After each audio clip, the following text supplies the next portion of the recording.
Di sini kami akan menjelaskan tentang diagram kotak sistem pengendalian otomatis dari cooling tower.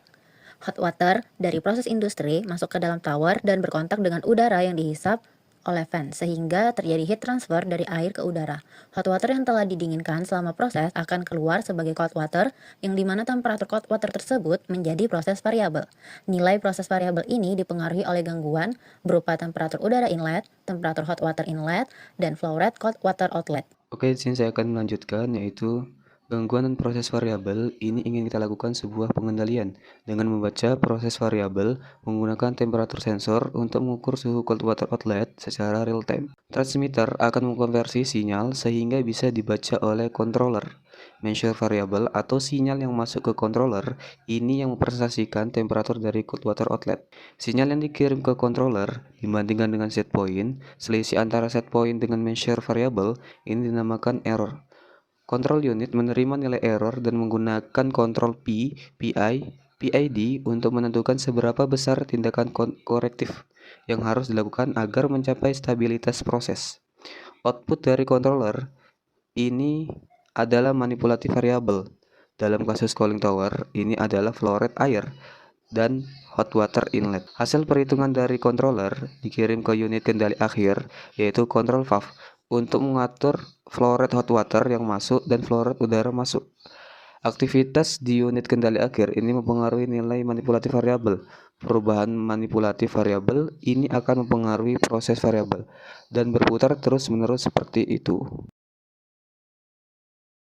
Diagram alir cooling tower. Sistem ini bekerja dalam sebuah siklus tertutup dengan mekanisme cooling tower untuk membuang panas ke atmosfer.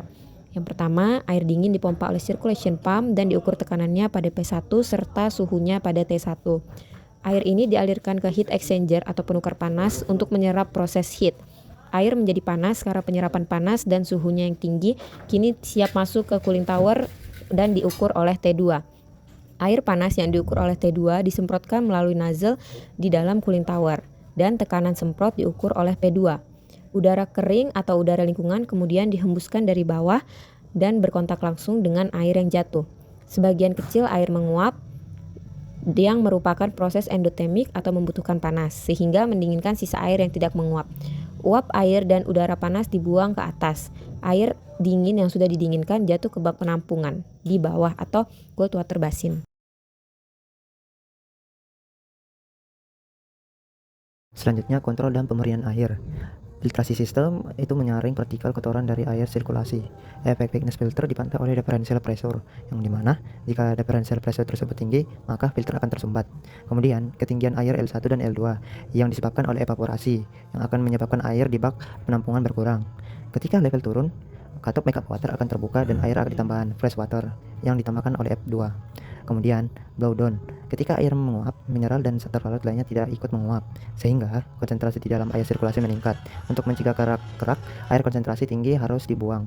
Laju pembuangan ini diukur oleh F1, dan kualitas air yang dibuang dianalisis oleh analyzer untuk memastikan konsentrasi.